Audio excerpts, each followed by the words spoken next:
सबसे पहली चीज तो संविधान का उल्लंघन करने पर महाभियोग चलाया जा सकता है। महाभियोग चलाया जाएगा संसद के अंदर, ठीक है। यह संसद की एक तरीके की जुडिशियल पावर है, अर्ध न्यायिक शक्ति जिसको हम बोलते हैं ना, तो यह संसद की न्यायिक शक्तियों के अंतर्गत आ जाता है। इसके लिए क्या किया जाएगा, सबसे पहले तो राष्ट्रपति को 14 दिन का नोटिस देकर के, ठीक है, किसी एक सदन में आरोप तय किए जाएंगे। मान लेते हैं, मैं आपको बता देता हूं कि मान लेते हैं कि राष्ट्रपति के ऊपर एक आरोप लगाया गया संविधान के उल्लंघन का, और वो मामला लाया गया राज्यसभा में, ठीक है। अब राज्यसभा ने संविधान के उल्लंघन के मामले पर राष्ट्रपति के ऊपर वोटिंग की, और इन्होंने 2/3 2/3 मेजोरिटी से, बहुमत से इसको पास कर दिया, ठीक है। अब ये पास होने के बाद ये मामला जाएगा लोकसभा के पास, ठीक है। अब लोकसभा जो है वो क्या करेगी, वो इसका जांच सदन बनेगा। जांच सदन मतलब जो आरोप लगाए गए और राज्यसभा ने जिसको पास करके लोकसभा के पास भेजा, पहले लोकसभा उसके ऊपर जांच करेगी कि क्या ये आरोप सही है, सत्य है कि नहीं है संविधान के उल्लंघन के मामले पर, और अगर वो जांच में सही माने जाते हैं फिर ये भी वोटिंग करेंगे। अगर लोकसभा ने भी 2/3 बहुमत से उस प्रस्ताव को पास कर दिया तो क्या होगा, फिर राष्ट्रपति का पद जो है वो समाप्त हो जाएगा। उनका जो पद का जो उनका टर्म है, कार्यकाल है, वो उसी तारीख से, उसी समय से जब लोकसभा में वो प्रस्ताव पारित हुआ, समाप्त माना जाएगा। इसको बोला जाता है राष्ट्रपति का इंपीचमेंट, राष्ट्रपति पर महाभियोग की प्रक्रिया, ठीक है। ये मैंने एक साधारण शब्दों में समझा दी है। अब मैंने ये समझाया तो इसका मतलब ये मत समझना कि मामला केवल राज्यसभा में ही लाया जा सकता है, किसी भी सदन में लाया जा सकता है, लोकसभा में भी ला सकते हो। फिर लोकसभा के पास होकर के फिर वो राज्यसभा में जाएगा, राज्यसभा जांच करेगी, फिर वोटिंग करेगी, और फिर इसने भी पास कर दिया 2/3 बहुमत से, तो राष्ट्रपति अपने पद से हट जाएगा। यानी कि किसी भी सदन में राष्ट्रपति के महाभियोग की प्रक्रिया प्रारंभ की जा सकती है भारत के अंदर। यह अलग बात है कि 14 दिन का उनको नोटिस दिया जाना चाहिए। अब एक और चीज समझना है आपको, यह संसद की एक अर्ध न्यायिक प्रक्रिया है। इस संदर्भ में 2 बहुत इंपॉर्टेंट चीजें आपको जानने की जरूरत है। उन 2 इंपॉर्टेंट चीजों पर जानने से पहले लाइक शेयर कीजिए एकदम हाई जोश के साथ। क्लास का टाइमिंग 9 बजे है, डेली 9 बजे क्लास होती है, ठीक है। रेफरल कोड भी पूछना है तो वो भी पूछ लिया करो, थोड़ा हमारा भी पूछ लिया करो। अगर रेफरल कोड जानना चाहते हैं तो ये है LYLIVE। अगर अनअकैडमी का कभी कोर्स ज्वाइन करना चाहते हैं तो इस कोड से लेना। टेलीग्राम चैनल जानना चाहते हो, अनअकैडमी ललित यादव की पाठशाला टेलीग्राम चैनल है। मेरा नाम जानना चाहते हो, ललित यादव है, ठीक है। मेरे बारे में जानना चाहते हो तो सोशल मीडिया पर फॉलो कर लो, इंस्टाग्राम पर, फेसबुक पर ललित यादव की पाठशाला के नाम से सब कुछ मिल जाएगा। हर जगह ललित यादव की पाठशाला के नाम से है। और बाकी भी डिटेल चाहिए तो टेलीग्राम चैनल पर मेरे मैनेजर और मेरी टीम का नंबर, उनसे फोन करके पूछ लेना, ठीक है। टेलीग्राम चैनल का नाम है अनअकैडमी ललित यादव की पाठशाला। चलिए अब हम आगे बढ़ते हैं। जब हम बात कर रहे थे ना राष्ट्रपति के महाभियोग की, तो आपको एक चीज समझना है, ये थोड़ा सा आपको टिपिकल हो जाएगा, तो मैं आपको थोड़ा सा इनको हटा करके सिंपल तरीके से समझा दूं, कोशिश करूं सिंपल तरीके से समझाने की। सिंपल तरीके से समझा देता हूं, मैं यहां पर समझा देता हूं। देखिए बहुत आसान तरीके से आपको एक कंपैरिजन कर दूंगा। एक तो राष्ट्रपति की अगर हम बात करते हैं ना, तो ये 2 चीजें आपको पता होनी चाहिए। मेरे को एक बार स्लाइड ऐड करनी पड़ेगी यार यहां पर, ठीक है। इसके बीच में एक स्लाइड ऐड करनी पड़ेगी, मैं स्लाइड ऐड कर देता हूं ताकि आपको फिर चीजें समझ में आ जाए, ठीक है। एक न्यू स्लाइड ऐड करके इस पे चर्चा करते हैं। देखिए जी, हम बात कर रहे हैं राष्ट्रपति को। अब इसी एक स्लाइड में आपको बहुत सारी चीजें समझ में आ जाएंगी। सबसे पहले तो हम इनकी बात कर लेते हैं निर्वाचन की, और इस तरफ हम बात कर लेंगे इनके महाभियोग की, ठीक है। तो इस निर्वाचन की अगर हम बात करते हैं तो लोकसभा, ठीक है, लोकसभा के निर्वाचित सदस्य पार्टिसिपेट करते हैं, राज्यसभा के निर्वाचित सदस्य पार्टिसिपेट करते हैं, राज्य विधानसभाओं के जितनी भी विधानसभाएं हैं,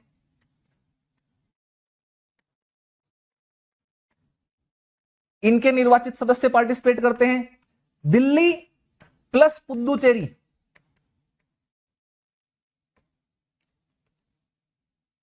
कहां गया भैया, दिल्ली प्लस पुदुचेरी,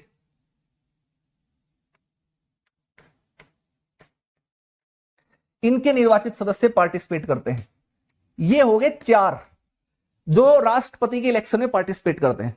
अब मुद्दा आता है महाभियोग पर हटाने में कौन पार्टिसिपेट करता है। अब इसमें जान करके बड़ा इंटरेस्टिंग सी चीज पता चलेगी। पहला तो आपको देखेंगे तो लोकसभा के सभी सदस्य, लोकसभा के सभी सदस्य इसमें भागीदारी करते हैं।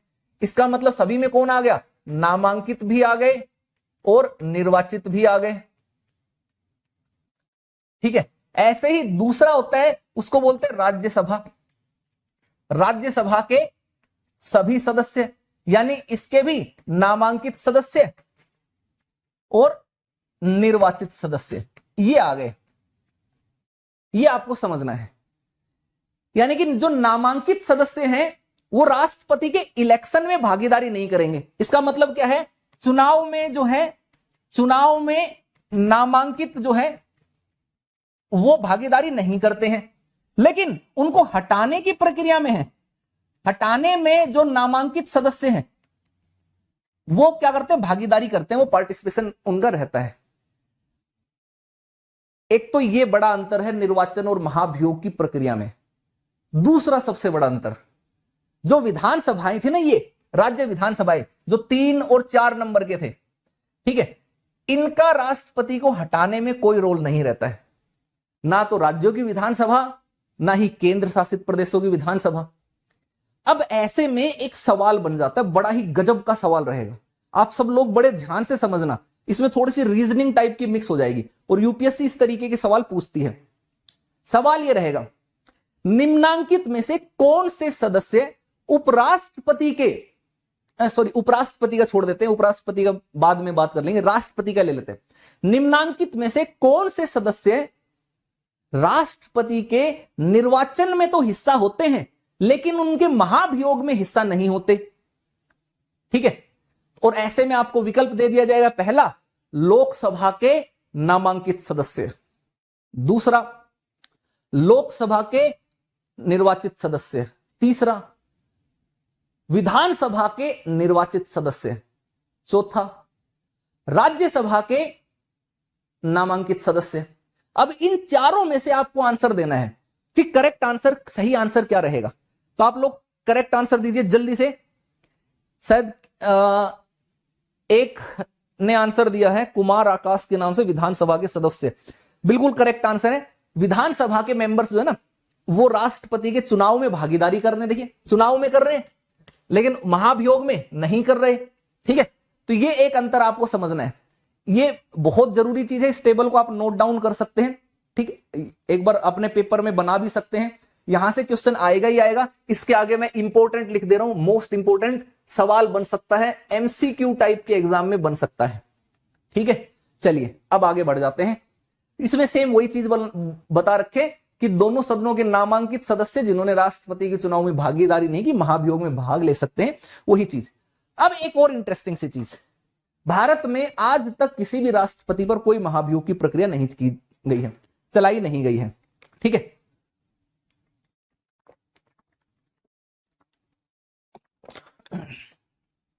इसका एक कारण यह भी हो सकता है कि राष्ट्रपति आमतौर पर अपनी मर्जी से कुछ करता ही नहीं है, सारा का सारा मंत्री परिषद के कहने पर ही करता है। ठीक है, लेकिन अमेरिका के राष्ट्रपतियों के ऊपर कई बार महाभियोग की प्रक्रिया चलाई जा चुकी है। और उनमें कौन कौन से ऐसे राष्ट्रपति हैं जिनके ऊपर महाभियोग की प्रक्रिया चलाई गई, या कौन सा ऐसा व्यक्ति है जिसको हटाया गया, तो उसका आंसर आप मेरे को कमेंट बॉक्स में देंगे, चैट बॉक्स में नहीं देंगे। ठीक है, जब वीडियो खत्म हो जाएगा उसके बाद कमेंट बॉक्स में लिख करके बताएंगे कि अमेरिका के किन किन राष्ट्रपतियों पर महाभियोग की प्रक्रिया शुरू की गई थी और कौन महाभियोग की प्रक्रिया के तहत हटाया गया, कौन नहीं हटाया गया। चलिए अब आगे चलते हैं। ये हो गया राष्ट्रपति की जो शक्तियां हैं, बहुत सारी शक्तियां, उन शक्तियों को हम देख लेते हैं। कार्यकारी शक्तियों को देख लेते हैं, एग्जीक्यूटिव पावर्स क्या क्या है। देखिए, राष्ट्रपति के नाम से ही सारा का सारा भारत का शासन चलाया जाता है। आर्टिकल 53 जो है इसके बारे में बात करता है। अनुच्छेद 53 क्या कहता है कि भारत का सारा शासन राष्ट्रपति के नाम से चलाया जाएगा। अब कई सारी कार्यकारी शक्तियां दे रखी थी, इनमें से मैं आपको केवल प्रमुख बताऊंगा। जहां से क्वेश्चन बनेगा प्री के अंदर। मेंस के पॉइंट ऑफ व्यू से डिटेल में मैं ऑलरेडी एम लक्ष्मीकांत कंप्लीट करा चुका हूं, आपको वो देखनी है तो देख सकते हैं जाकर के, यूट्यूब पर ही मिल जाएंगी, नहीं मिलती मेरे मैनेजर को फोन करना या व्हाट्सअप करना, वो पूरी की पूरी प्लेलिस्ट, पूरी की पूरी लिंक आपको प्रोवाइड कर देगा, वहां से आप देख लेना। अभी हम मेन चीजों के ऊपर डिस्कस करेंगे। तो कार्यकारी शक्तियों में सबसे इंपॉर्टेंट चीज है कि वो प्रधानमंत्री और अन्य मंत्रियों की जो है नियुक्ति करता है। अब इसका मतलब ये नहीं है कि प्रधानमंत्री किसी को भी प्रधानमंत्री बना देंगे। जो भी पार्टी बहुमत में होगी या जो भी गठबंधन बहुमत में होगा, उसका जो नेता होगा, लीडर होगा, उसको ये प्रधानमंत्री नियुक्त करते हैं। अब प्रधानमंत्री नियुक्त होने के बाद प्रधानमंत्री की सलाह पर, इनकी रिकमेंडेशन पर बाकी मंत्रियों की नियुक्ति होती है। मंत्रिमंडल के मामले में, मंत्रिपरिषद के मामले में प्रधानमंत्री सुपर पावरफुल व्यक्ति है। वो किसी को भी उसमें मंत्री पद दिलवा सकता है, किसी को भी मंत्री के पद से यहां से हटवा सकता है, राष्ट्रपति को सलाह देकर के। और उसके प्रसाद पर्यंत वो कार्य करते हैं। प्रसाद पर्यंत का कार्य करने का मतलब ये नहीं है कि कभी भी जब मन किया तब हटा दिया कि चलो भाई पसंद नहीं हो तुम हटो, अगला कोई आओ, है ना, चल आने दे हवा आने दे। इसका मतलब ये है कि कोई उनको हटाने की प्रक्रिया नहीं है, किसी भी समय उनको बिना किसी प्रक्रिया के हटाया जा सकता है। ठीक है, हालांकि आप बताओगे तो मंत्रियों को हटाने के लिए प्रधानमंत्री रिकमेंड करेगा, प्रधानमंत्री सलाह देगा, परामर्श देगा राष्ट्रपति को कि भाई इस मंत्री को हटाना है, हटा दो। प्रधानमंत्री और राष्ट्रपति के संबंधों पर भी आपको मैं एक चीज बताऊंगा, वो भी ध्यान रख। महान्यायवादी की नियुक्ति करता है, महान्यायवादी भी उनके प्रसाद पर्यंत अपने पद पर रहता है। महान्यायवादी बेसिकली सरकार का वकील होता है, जो केंद्र सरकार है ना, केंद्र सरकार का एक वकील होता है, और इसको वकीलों का वकील भी कहा जाता है। ठीक है, ये एक ऐसा व्यक्ति है जो संसद का सदस्य नहीं है, लेकिन फिर भी सरकार का वकील होने के नाते वो लोकसभा राज्यसभा दोनों की कार्यवाही में भाग ले सकता है, वहां पर बोल सकता है। संसद के सदस्यों के समान विशेषाधिकार इसको मिलते हैं, केवल वोट नहीं डाल सकता, क्योंकि वोट डालने का अधिकार केवल सदस्य को होता है। तो इनकी नियुक्ति भी राष्ट्रपति करते हैं। ठीक है, अगर हम बात करते हैं तो भारत के महानियंत्रक लेखा परीक्षक, कैग, मुख्य चुनाव आयुक्त, अन्य चुनाव आयुक्त, यूपीएससी के अध्यक्ष सदस्य, राज्य के राज्यपाल, वित्त आयोग के अध्यक्ष सदस्य, इन सब की नियुक्ति। कहने का मतलब सेंटर के लेवल पर जितनी भी प्रमुख नियुक्तियां हैं, सभी नियुक्तियां राष्ट्रपति करते हैं। अब इसका मतलब यह नहीं कि राष्ट्रपति अपनी मर्जी से करते हैं। इन नियुक्तियों के 2-3 आधार हो सकते हैं, 2 आधार होते हैं। एक आधार तो नियुक्तियों का होता है अगर कि मंत्रिपरिषद की सलाह पर करें, मंत्रिपरिषद की सलाह पर करें, और एक का आधार होता है किसी समिति की सलाह पर करें, किसी समिति की सलाह पर करें। अगर हम बात करें मंत्रिपरिषद की सलाह पर, तो जैसे कि राज्यपाल की नियुक्ति कर दी गई, मंत्रिपरिषद की सलाह पर हो गई। ठीक है, इलेक्शन कमिश्नर, निर्वाचन आयुक्त इनकी नियुक्ति की गई, मुख्य निर्वाचन आयुक्त की नियुक्ति की गई, मंत्रिपरिषद के कहने पर की गई। यानी कि कोई समिति नहीं, मंत्रिपरिषद ने राष्ट्रपति को कहा कि चलो भैया इस व्यक्ति को नामांकित करना है, नॉमिनेट करना है, राज्यपाल बनाना है, जाओ बनाओ। एक ऑर्डर पास होगा, राष्ट्रपति का साइन होगा, हस्ताक्षर, मोहर लगेगी, राज्यपाल नियुक्त। बस कुछ होते हैं जिनके लिए कुछ समिति की सलाह उनको जरूरत पड़ती है। जैसे कि अगर आप बात करेंगे तो भारत के कैग की अगर हम बात करते हैं, अगर हम बात करते हैं कि लोकपाल एवं लोकायुक्त, और भी बहुत सारी चीजों की अगर हम बात करते हैं, तो उन समितियों के, उनके लिए समिति की सलाह जो है वो चाहिए आपको। ठीक है, इनकी अपॉइंटमेंट के लिए एक और सलाह जो है इनको मिलती है, उस सलाह को हम बोलते हैं, इधर मैं लिख देता हूं, जगह नहीं बची ना इधर, तो मैं इधर लिख देता हूं न्यायपालिका। अब कहोगे कि न्यायपालिका की सलाह पर किसकी नियुक्ति? तो न्यायपालिका की सलाह पर जज की नियुक्ति, न्यायाधीशों की नियुक्ति की जाती है। अब कहोगे कि न्यायाधीशों की नियुक्ति ये कैसे? तो भाई आपने एक वर्ड सुना होगा जिसका नाम है कॉलेजियम। हिंदी में कॉलेजियम बोला जाता है, इंग्लिश में कॉलेजियम बोलते हैं। कॉलेजियम एक ऐसी प्रणाली है जो उच्चतर न्यायालय में न्यायाधीशों की नियुक्ति में भूमिका अदा करते हैं। ठीक है, तो अगर सुप्रीम कोर्ट में, एक एग्जांपल से समझ लेते हैं, सुप्रीम कोर्ट में किसी भी जज की अपॉइंटमेंट करनी है, तो उस अपॉइंटमेंट के लिए सुप्रीम कोर्ट का कॉलेजियम होता है, जिसमें सुप्रीम कोर्ट के मुख्य न्यायाधीश सीजेआई और 4 वरिष्ठतम, 4 सीनियर मोस्ट जज वो होते हैं, और वो राष्ट्रपति को सिफारिश करते हैं। और राष्ट्रपति को जो सिफारिश करेंगे उसी व्यक्ति को न्यायाधीश के रूप में उनको नियुक्त करना पड़ेगा। तो ये 3 तरीके की सिफारिशों के आधार पर वो नियुक्तियां करते हैं। अगर आप में से बहुत सारे लोग देखिए, काफी सारे स्टूडेंट्स ये इस चीज को बोलते हैं कि सर इस क्लास को थोड़ा सा इंग्लिश में लाइए। ये हिंदी मीडियम के लिए क्लास बनाई गई, प्रॉपर प्योर हिंदी माध्यम के स्टूडेंट्स के लिए बनाई गई है, क्योंकि उन्हीं के लिए सबसे कम कंटेंट अवेलेबल है, क्वालिटी का कंटेंट अवेलेबल नहीं है। तो कोशिश ये की जा रही है मेरी तरफ से कि मैं कम से कम हिंदी माध्यम के लिए उनकी जो कमियां हैं उनको दूर करते हुए एक प्रॉपर बढ़िया क्लासेस दे दूं। इंग्लिश मीडियम के लिए भी क्लासेस हैं, बाइलिंगुअल वाली मेरी क्लासेस हैं यूट्यूब के ऊपर, उनको जल्दी ही रिज्यूम कर दूंगा। तब तक आप उनके जो 2 पहले और दूसरे मेगा मैराथन है उनको देख लीजिए। जैसे ही ये हिंदी मीडियम के क्लासेस खत्म होते हैं मैं बाइलिंगुअल भी कराऊंगा, लाइन बाय लाइन कराऊंगा, डिटेल से कराऊंगा, विस्तार से कराऊंगा। अभी इसका थोड़ा सा रिवीजन कर लेते हैं, ठीक है। चलिए, तो ये होगी नियुक्तियों का मामला, ठीक है जी। हाउस द जोश बता दो कैसा है जोश तब तक। हाउस द जोश मेरे दोस्त, हाउस द जोश जिंदा है कि नहीं। देखिए कोई भी जाएगा नहीं रात तक, अब जब तक तोड़ेंगे नहीं तब तक छोड़ेंगे नहीं, है ना। कहते हैं ना, जब तक तोड़ेंगे नहीं तब तक, जब तक फोड़ेंगे नहीं तब तक छोड़ेंगे नहीं। तो जब तक चैप्टर कंप्लीट ना हो जाए ना तो जाएगा नहीं कोई भी, ठीक। बने रहना सबको और हाई जोश के साथ बने रहना है, ठीक है जी। क्लियर,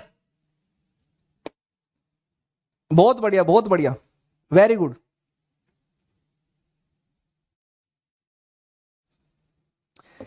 चलिए चलिए आगे बढ़ते। बचपन में तो अगर किसी को जाने से रोकना होता था ना तो हम कसम दे देते थे कि भाई तुम्हें कसम है इस चीज की, कि जैसे बोल देते ना कि तेरे को तेरी मां की कसम है, तूने अगर ऐसा किया तो।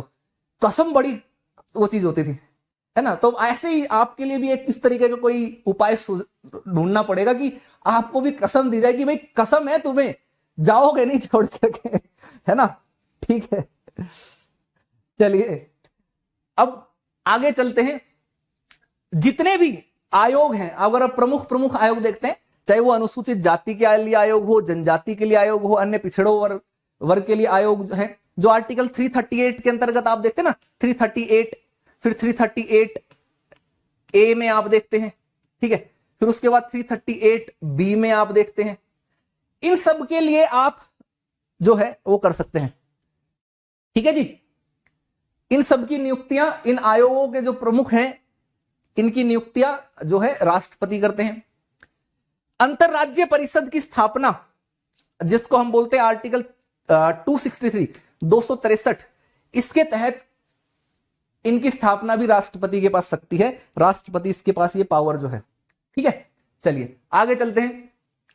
एक और चीज समझना कि राष्ट्रपति, आपको कई सारे भारत में कई सारे राज्य हैं, कई सारे केंद्र शासित प्रदेश हैं जहां पर राष्ट्रपति के पास कुछ स्पेशल पावर्स है, विशेष शक्तियां हैं। आपको मैंने एक एम लक्ष्मीकांत का चैप्टर ऑलरेडी करा दिया है, आप देख लेना, ठीक है। और उसमें था कि कुछ राज्यों के लिए विशेष प्रावधान, उस नाम से वो चैप्टर है। उसमें अलग अलग राज्यों के बारे में मैंने बताया था कि कुछ राज्यों में राज्यपाल को शक्ति दी गई है और कुछ राज्यों में राष्ट्रपति को शक्ति दी गई है कि वो वहां पर विशेष जो है शक्तियों का प्रयोग करते हुए कुछ काम कर सकते हैं। ऐसे ही केंद्र शासित प्रदेश जो होते हैं ना, तो वह स्वयं द्वारा नियुक्त प्रशासकों के द्वारा केंद्र शासित राज्यों का प्रशासन सीधे संभालता है। तो केंद्र शासित प्रदेश हमेशा जो है राष्ट्रपति के डायरेक्ट कंट्रोल में रहेंगे। आपको एक और चीज बताता हूं, बड़े ध्यान से समझिएगा। नियुक्तियों की अगर हम बात कर रहे थे ना, इस पे मैं देखता हूं, इधर बताता हूं, इसका एक एग्जाम्पल से आप समझना। अगर आप जैसे नियुक्ति की बात कर रहे हैं, जैसे पीएम है, प्रधानमंत्री की नियुक्ति कौन करते हैं? राष्ट्रपति करते हैं, ठीक है। अगर कोई राज्य के अंदर सीएम है, राज्य के अंदर कोई मुख्यमंत्री है, उसकी नियुक्ति जो है वो राज्यपाल करते हैं, ठीक है। लेकिन अगर मैं बात कर दूं केंद्र शासित प्रदेश, जो केंद्र शासित प्रदेश है, केंद्र शासित प्रदेश है, यूनियन टेरिटरीज है, उन यूनियन टेरिटरीज में जो सीएम बनेगा इसकी नियुक्ति कौन करेगा? कमेंट बॉक्स में बताएगा कोई। केंद्र शासित प्रदेशों में सीएम की नियुक्ति कौन करेगा? कमेंट बॉक्स में बताएगा कोई भी आंसर देख करके बताएं, कौन करते हैं? केंद्र शासित प्रदेशों में 3 यूनियन टेरिटरी ऐसी हैं जहां पर विधानसभा है, जहां पर विधानसभा है, ठीक है।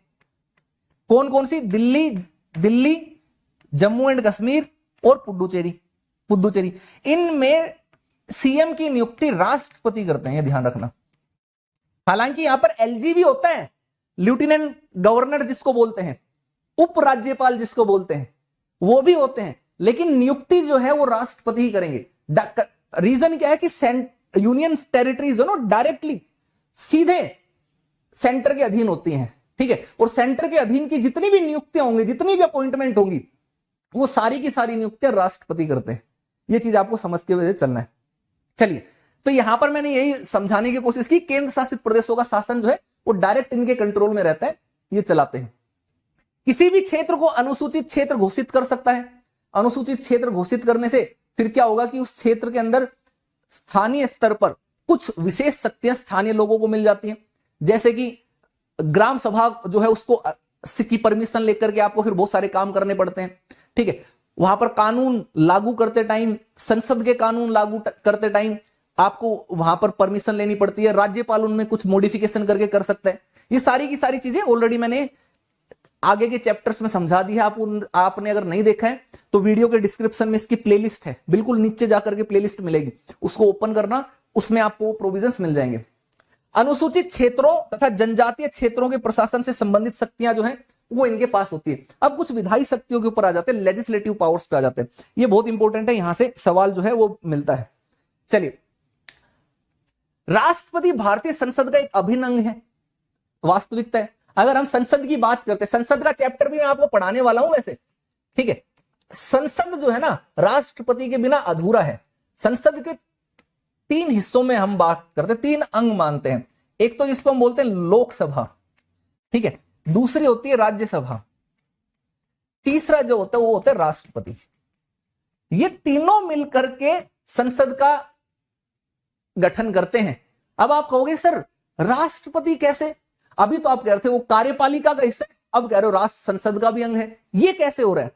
वो ऐसे हो रहा है कि कार्यपालिका के हिस्सा होने के तौर पर इनके नाम से कार्य किए जाते हैं, लेकिन वो संसद का भी एक अभिन्न अंग है। क्यों? क्योंकि कोई भी कानून बनना है तो वो लोकसभा से पास होगा, राज्यसभा से पास होगा। कोई भी बिल जो है ना, कोई भी विधेयक लोकसभा राज्यसभा से पास होकर के राष्ट्रपति के पास भेजा जाता है। अगर ये साइन कर देते हैं तो ये साइन करने के बाद ही वो जो है कानून बनेगा, नहीं तो वो कानून नहीं बनेगा, ठीक है। तो इसका मतलब जब तक कोई कानून नहीं बन सकता जब तक राष्ट्रपति साइन नहीं कर देते। तो संसद का अभिन्न हिस्सा ये है, ठीक है, सदस्य नहीं है। अगर आपसे ये पूछ लिया जाए कि राष्ट्रपति संसद के सदस्य हैं, ये कथन दे दिया जाए तो ये गलत रहेगा। लेकिन अगर आपसे ये पूछ लिया, स्टेटमेंट में दे दिया जाए कि राष्ट्रपति संसद का अंग है, ठीक है, तो वो स्टेटमेंट जो है वो करेक्ट रहेगा, वो इसका सही रहेगा। अंग में और सदस्य होने में डिफरेंस है, ये आपको पता चलना चाहिए, ठीक है जी। तो एक तो संसद के अभिन्न अंग हैं, ये हो गया। अब आगे पे चलते हैं। ये क्या बोल रहे हैं भाई? अच्छा, मेरी मम्मी मुझे 100 रुपए देती है और सब्जी लाने के लिए, पर मैं सब्जी मिर्ची में 5 रुपए का लेता हूं और आलू 20 की है तो 15 का लेता हूं और उनमें से 50 रुपए बचा लेता हूं। अरे वाह, यही तो है कंट्रोल, यही तो इसको बोलते हैं ना मैनेजमेंट। वित्त को संभाल करके रखना, कोष को बढ़ावा देना ना। बचत, कितनी महान बचत की ना अपने सब्जियों में, और उसमें बाप रे 50 रुपए की बचत, लड़का कमाल है भाई, बहुत बढ़िया। अब ऐसा नहीं है कि तुम ही करते थे, सब करते थे, और कहीं से तो पैसे मिलते नहीं थे। हमें भी ऐसे तो पैसे कहीं से मिलते नहीं थे। वैसे तो घर के काम में इंटरेस्ट होता नहीं था कभी, लेकिन जब भी मौका मिलता कि सब्जी लानी है, बाहर से कुछ सामान लाना, तो खुद ही बोलते थे, खुद ही वॉलंटियर कर देते थे। अरे मम्मी मैं लेकर के, अरे पापा लाओ मेरे को दो पैसे दो। तो क्या लाना है? फ्रूट लाना है, सब्जी लानी है, लाओ दो, 500 रुपए दो, 1000 रुपए दो। फिर वहीं से जाकर के फिर कोशिश करते, दुकानदार के साथ भिड़ जाते कि 10 रुपए की चीज है तो 5 में चाहिए, इतना ही दूंगा और लेकर के जाऊंगा, छोड़ के नहीं जाऊंगा है। और 10 रुपए की चीज को 5 में लेकर के आते और फिर घर आकर के बोलते कि 20 रुपए की चीज है। तो एक मोटा मार्जिन बनता था, तो उसी मार्जिन से फिर दोस्तों के साथ, है ना, प्रिय जो हमारे होते, प्रिय बहुत सारे प्यारे चाहने वाले लोग होते थे, फिर उनके साथ पार्टी करना, घूमना, खाना पिलाना उन्हीं से चलता था। तो सभी का है, ऐसा कुछ नहीं है कि किसी एक के लिए ऐसा है, हर कोई ऐसा करता है, मैक्सिमम लोग करते हैं। बचपन का एक हिस्सा है, ठीक है, वो भी चीज बहुत सारी चीज सिखाती हैं आपको। चलिए वित्त मंत्री जी आगे बढ़ते हैं आपकी आज्ञा से। ठीक है, देखिए संसद के अभिन्न हिस्सा तो विधायी शक्तियों को देखिए, संसद की बैठक कौन बुलाता है? तो ये जो है संसद के सत्र की अगर हम बात करते हैं ना, तो संसद का सत्र जो वो बुला सकता है। ठीक है, और लोकसभा को विघटित कर सकता है। लोकसभा को अगर भंग करना है तो भंग करने की पावर राष्ट्रपति के पास होती है। ठीक है, प्रधानमंत्री समय से पहले भी लोकसभा को भंग करा सकता है राष्ट्रपति को सिफारिश करके। तो अल्टीमेटली बस इतना ही जानो कि लोकसभा को भंग करने की शक्ति राष्ट्रपति के पास है। ठीक है जी, बाकी इससे संबंधित जो मुद्दे हैं, इश्यूज हैं, उनको मैंने मेंस वाली क्लास में डिस्कस कर लिया है। आप यूट्यूब पर जाकर के सर्च करना, line by line M Laxmikanth मिल जाएगी। अब इसके साथ साथ संयुक्त अधिवेशन का आह्वान करता है। भारत में लोकसभा और राज्यसभा दोनों से कोई विधेयक पास होना जरूरी है। देखिए, कोई भी कानून कब बनेगा? जब लोकसभा और राज्यसभा दोनों से विधेयक पास होकर के राष्ट्रपति के पास जाए। अब मान लेते हैं कि लोकसभा ने एक बिल को पास किया और राज्यसभा ने उस बिल को खारिज कर दिया। एक उदाहरण के तौर पर ले लेते हैं, सिविल सेवा में हिंदी माध्यम के लिए 50% आरक्षण, यह एक विधेयक लाया गया लोकसभा में। हिंदी माध्यम को सिविल सेवा में 50% का आरक्षण, यह एक बिल, एक विधेयक लाया गया लोकसभा में, लोकसभा ने पास कर दिया। अब वो विधेयक गया राज्यों में, राज्यसभा में, राज्यसभा ने उसको खारिज कर दिया। तो ऐसे में क्या होगा? दोनों के बीच में टकरार होगी। अब टकरार होगी, टकराव होगा तो उसको समझाने के लिए भी कोई होगा।